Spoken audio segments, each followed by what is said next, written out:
Assalamualaikum warahmatullahi wabarakatuh. Waalaikumsalam warahmatullahi wabarakatuh. Alhamdulillah, kali ini kita bisa bertemu lagi dalam channel kami Mahika Production dalam acara Bisasi, Bincang Santri Berpotensi.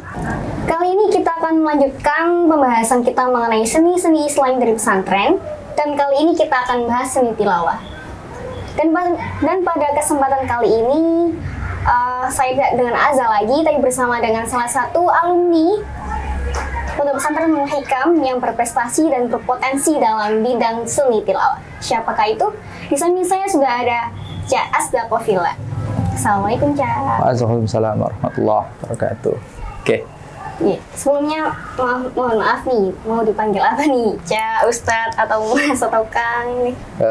Karena dulu di pesantren ya umumnya dipanggil Cak, ataupun kalau kakak-kakak kan kayak pramuka, Cak aja lah umumnya. Oke. Astag nih ya. Ya.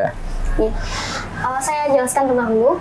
Cak Asdaq ini merupakan salah satu alumni Pondok Hikam yang berprestasi dalam bidang seni tilawah dan sangat banyak prestasi yang pernah diraihnya. Salah satunya yakni apa nih, Cak? Dijelaskan.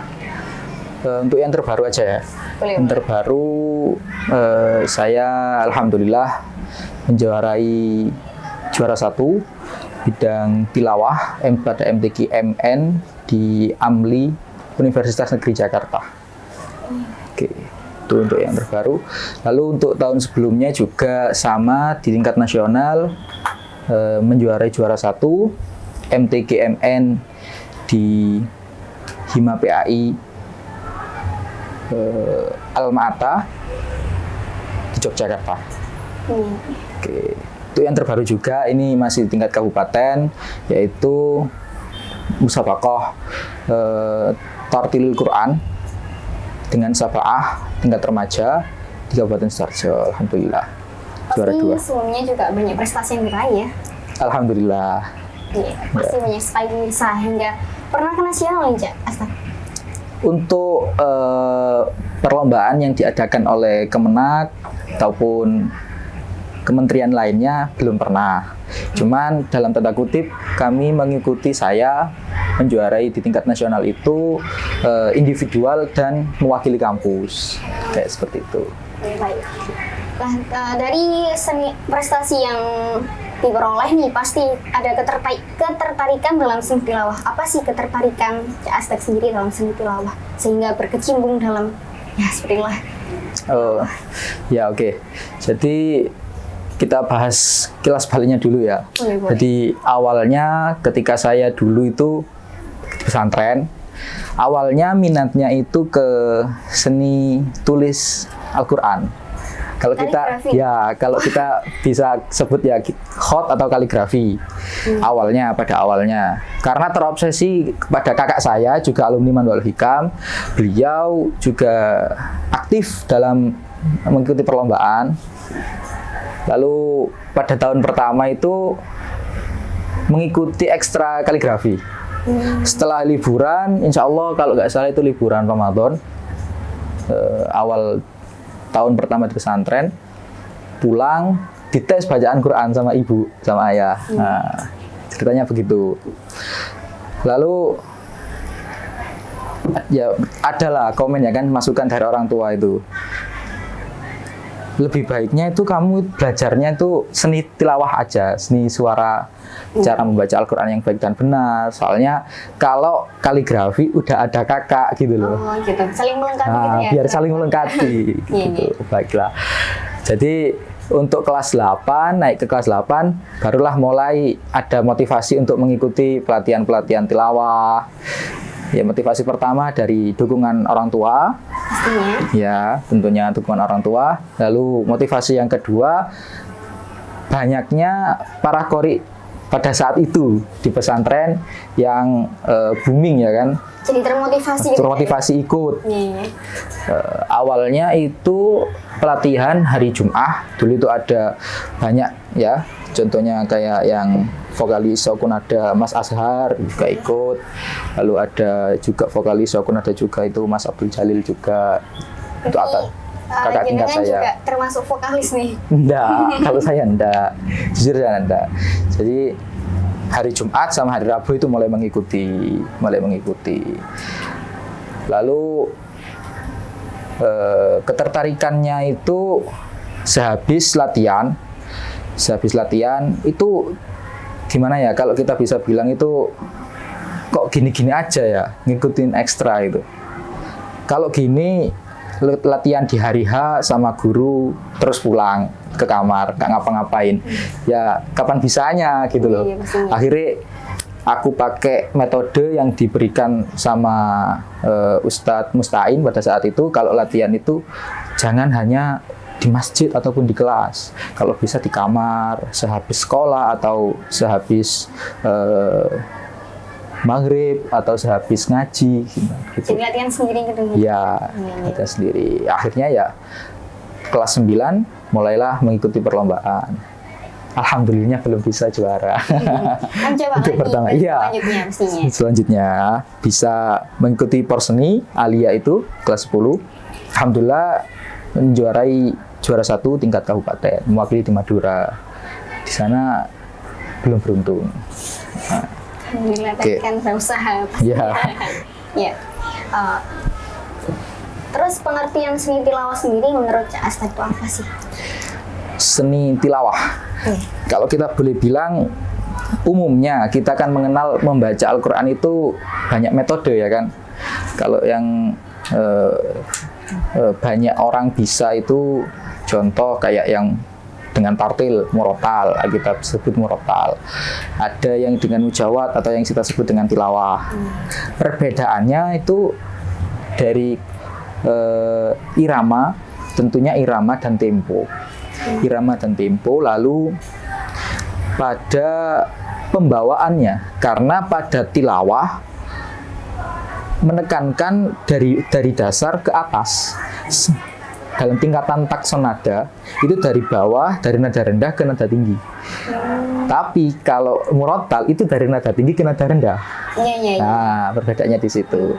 Dengan tempo yang berbeda. Katakanlah kalau tilawah kita membawakan bacaan Al-Quran itu dengan tempo 1-1-1.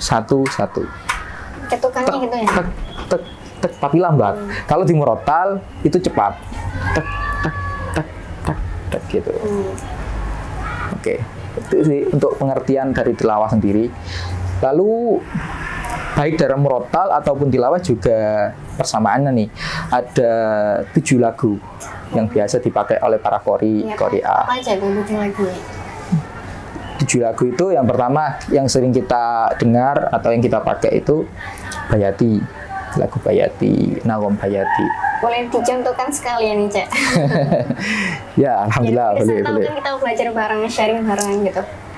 Lagu Bayati, kita pakai yang tilawah aja ya. Yang tilawah. Nanti murotal nyusul. Lagu Bayati tilawah. Oke. Bismillahirrahmanirrahim. Alhamdulillahi Rabbil Alamin. Nah, itu lagu Bayati. Saya pernah dengarnya aku nih, Cak. Dalam sebuah lagu kan pasti ada penyampaian apa ya, suasana hati nih. Kan ada yang kayak jaga terus. Iya. Kalau udah seneng, terus kalau Bayati termasuk apa nih, Cak? Bayati kalau sebenarnya nggak ada sih ya. Kalau pembagian lagu tilawah itu yang ini pembawaannya harus sedih, ini pembawaannya harus kayak kan semangat. Mendengarkannya tuh aja. Itu kan persepsi orang dari pembawaan. Karena setiap lagu itu asal tempatnya itu berbeda-beda. Contohnya lagu Nahawan itu dari Nahawan. Nggak tahu itu kota yang mana pada zaman itu ada Nahawan. Terus ada lagu Bayati, ini murni lagunya orang Arab, sama lagu Hijaz itu juga. Kebanyakan orang Arab makainya ya lagu Hijaz sama lagu Bayati. Terus apa lagi nih, Cak, selain Bayati? Selain Bayati, ya ada Hijaz juga ada. Contohin lagi. Ya, lagi. Jadi kalau lagu Hijaz itu karakternya lagunya itu agak apa ya, tegas, karakternya itu tegas. Kayak contoh seperti ini. Ya ayyuhallazina amanu dzkurullaha dzikran katsira. Nah, seperti itu. Pembawanya agak seperti melo. Ya, tegas tapi melo. Awal tegas, akhirnya melo ya, gitu kayak gitu. Ya, terus yang ketiga nih apa? Umumnya yang ketiga itu kita sering pakai, ada yang pakai lagu sobah atau lagu nahawan. Lebih tepatnya yang sering dipakai oleh para qori'ah itu lagu nahawan. Kenapa nggak sobah aja? Sobah terkenal lagu yang Sulit. bukan sulit, cuman awalnya itu mudah, tapi nanti menyentuh nada tinggi itu yang sulit. Kebanyakan para qori'ah. Tapi kita lihat aja dulu awalnya tadi saat kalau kan tilawah tadi kan definisinya kan dari rendah ke tinggi ya kan. Nah, nada rendah ini taksalnya kemana dulu? Do, re, mi apa langsung ke do yang atas apa do yang bawah? Beda berarti. Beda. Iya, nanti susunan lagunya nanti mengikuti. Ketika kita ambil nada awalnya itu rendah, maka nanti tingginya itu akan normal. Tapi kalau kita katakanlah ya kan, ambil nada rendahnya itu ketika kita itu pakai nada tinggi langsung. Kayak contoh awalnya bismillah, kita nada rendah ya kan. Kita sebut bayati koror. Coba kalau kita pakainya langsung tinggi. Bismillah, ini tingginya lagi. Bagaimana? Iya, paham ya. Tadi seperti itu. Tinggi awalnya semakin tinggi, atasnya juga semakin lebih tinggi lagi. Lebih tinggi lagi. Dan khusus di Asia ya kan. Khusus di Asia, saya melihat dan banyak info dari guru kami. Hanya di Asia ada tilawah dengan lagu bayati yang menggunakan bayati jawabul jawab. Yang tinggi banget. Iya, kan kita lihat kan ada bayati koror, lalu bayati nawa, lalu bayati suri, bayati husaini, bayati jawab. Khusus di Asia itu ada bayati jawabul jawab. Habis tinggi ditinggikan lagi. Nah, tuh. Ternyata bayati aja udah ada cabangnya tingkat itu. Iya, ada banyak. Nah, terus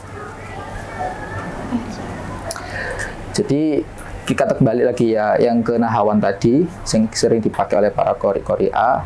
Nahawan tingkatannya juga ada 3. Semua lagu tingkatannya ada 3 kecuali bayati tadi. Di nahawan ini ada nahawan usul, nahawan asli. Kalau kita lihat yang nahawan bukan nada tinggi. Itu nahawan usul. Lalu yang kedua ada nahawan nakris. Nahawan nakris. Nahawan nakris itu kalau kita sebut itu ya nahawan jawab. Nahawan jawabnya. Karena kan biasanya dengarnya jawab gitu. Ya. Lalu ada yang terakhir itu nahawan jawabul jawab atau kita sebut usisyak. Nahawan usisyak. Oke, kan nahawan tadi kan ada 3 tingkatan lagu nih. Iya. Boleh dong contohkan salah satunya. Salah satu. Oke, aku pilih yang usul aja. Soalnya nggak berat. Boleh. Bismillah ya. Bismillah. Pakai ayat. Wa yad'ul insanu bisyarri du'aahu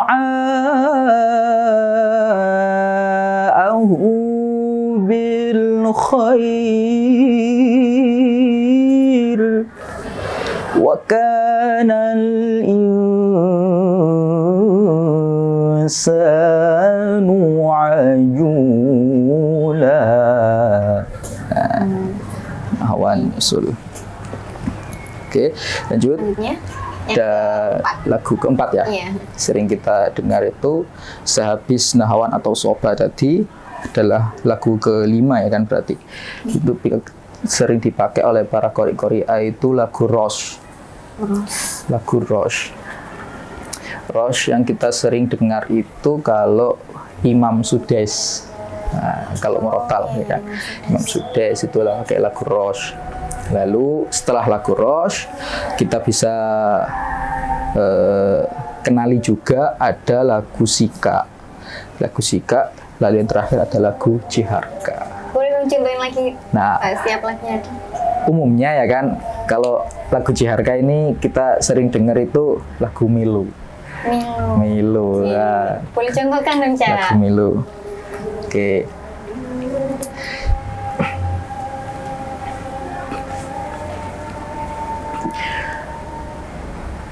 ويدعو الإنسان بالشر دعاءه بالخير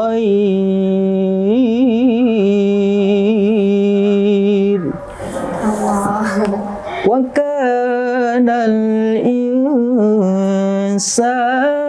عجولا. Mendayu-dayu banget. Ya, seperti itu. Iya, terus? Umumnya yang kita sering kalau pakai kan, kalau lagu Melo kan Ciharka. Oke. Selanjutnya? Udah sih, udah 7 tadi. Udah 7 lagu tadi. Ada lagu Bayati, Hijaz.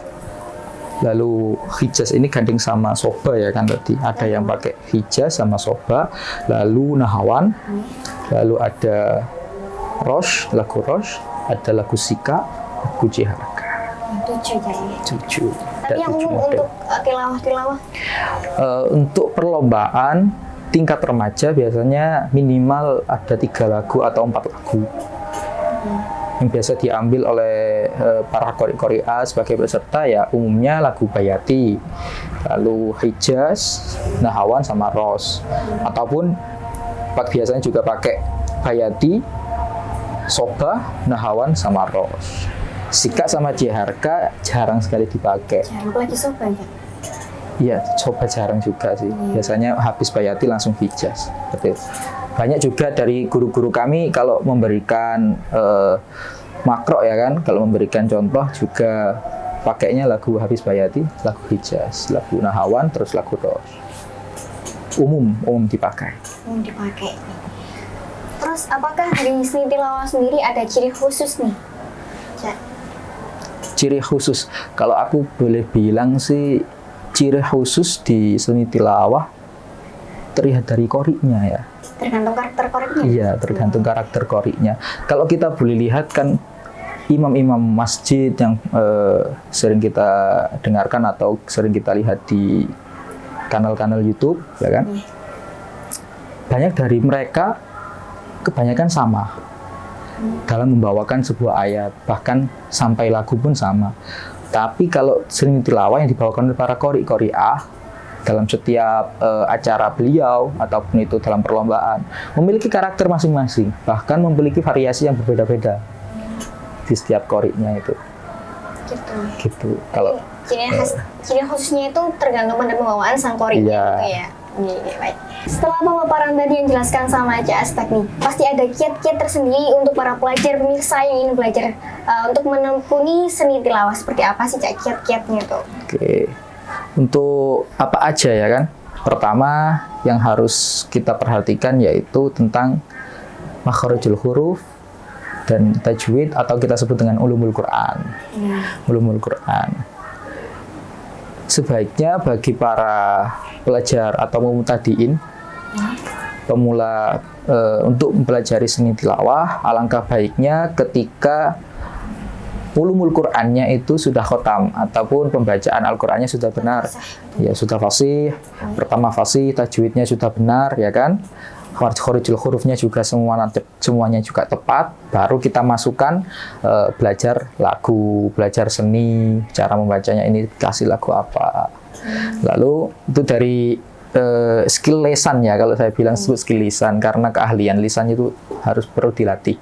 Lalu yang kedua, apa yang diperlukan yaitu keinginan kuat. Nah, keinginan kuat. Tekad untuk belajar untuk tilawah gitu. Iya, karena aku yang awal tadi kan udah jelasin bagaimana aku dulunya itu yang pertama nggak bisa sama sekali, terus ikut belajar, dapat motivasi dari guru, ternyata latihan untuk seni tilawah itu nggak segampang yang kita tengok di sosial media ya kan. Kalau kita banyak lihat kori ini kok enak banget sih, kira kok ya tilawah kok sampai seperti itu, suaranya kok bisa gitu loh, sampai tinggi seperti itu. Jadi niat yang kuat diiringi dengan ikhtiar, yaitu ikhtiarnya latihan olah suara, olah vokal. Sehabis tadi vokal lisan kita itu sudah baik, fasih, baru kita mempelajari ilmu suara. Kita boleh dengar dari guru kita rekam, lalu kita angan-angan dulu, kita cari karakteristik yang mana guru ini. Aku cocok apa enggak sih sama variasi guru ini. Lalu coba perlahan-perlahan kita tirukan, lalu coba perlahan lagi cari makro-makro yang lain atau referensi yang lain, tirukan sampai bisa memahami lagu ini tergolong, contoh pada ayat ini tergolong lagu Bayati, sampai bisa seperti itu menggolongkan, ataupun kita sebut ya klasifikasi nagom ya kan. Tadi kan ada Bayati ada 7 macam. Ini termasuk yang Bayati mana ya? Kalau kita lihat referensi dari Ustadz ini bilangnya lagu ini termasuk Bayati A. Dari Ustadz ini ternyata sama. Oh, berarti kalau yang karakteristik model lagu seperti ini itu lagu A, Bayati A, seperti itu. Jadi kiat memahami dari setiap lagu itu harus diperlukan. Selepas kita hanya latihan olah suara ataupun kita sering kenal itu melenturkan suara ya kan. Awalnya kan banyak orang itu nggak tahu kok bisa ya suaranya orang-orang kori A ini kok bisa sampai mendayu seperti ini.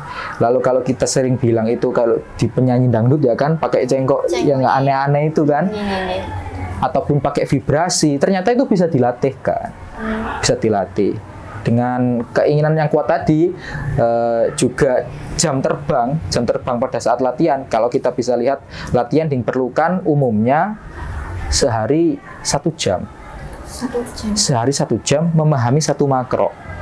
1 makro aja 1 jam?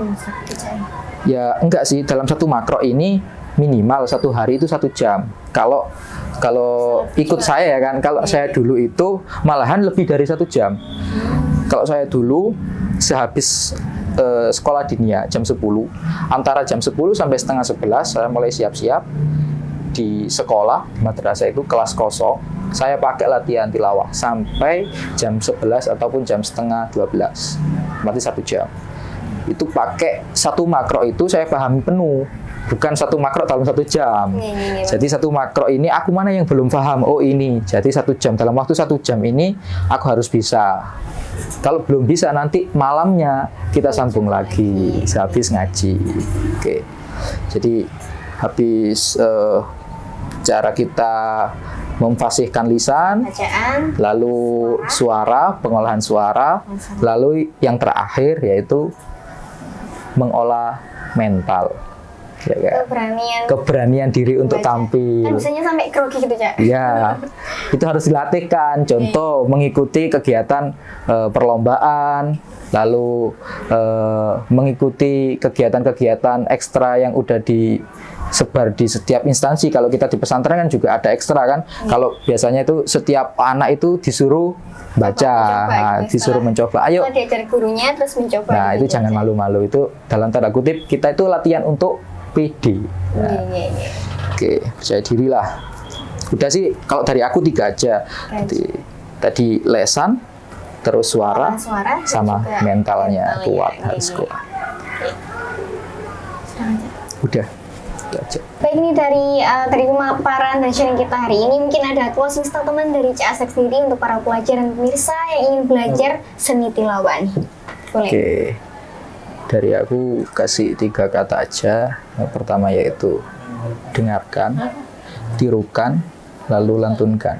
Udah itu aja 3. Soalnya 3 ini berhubungan erat sama kiatku tadi, ya kan? Kiat yang udah aku sampaikan tadi dalam mempelajari ilmu tilawah, seni tilawah Al-Quran. Dengarkan, tirukan, lantunkan. Ya, baik. Terima kasih Cak Asta atas waktunya dan sharing kita hari ini. Ya, terima Mohon maaf kasih. mengganggu Sama-sama. waktunya nih malam minggu. Nggak apa-apa. Santai aja. Malam minggu nggak terganggu. Malam mingguku. Masalah kalau waktu nggak ada sih yang terganggu ya kan. Kalau boleh aja lah, sama-sama. Aku juga beruntung juga, terima kasih juga bisa hadir dan memberikan sedikit ya kan, sedikit pengetahuan ataupun arahan. Oke, itu aja sih dari aku. Baik, sekian sharing kita hari ini. Semoga bisa bermanfaat untuk pemirsa sekalian dan tetap saksikan terus channel kami Mahika Production dalam acara Bisasi Bincang Santri Berpotensi. Jangan lupa like, comment, and subscribe ya guys. Sekian dari kami. Assalamualaikum warahmatullahi wabarakatuh.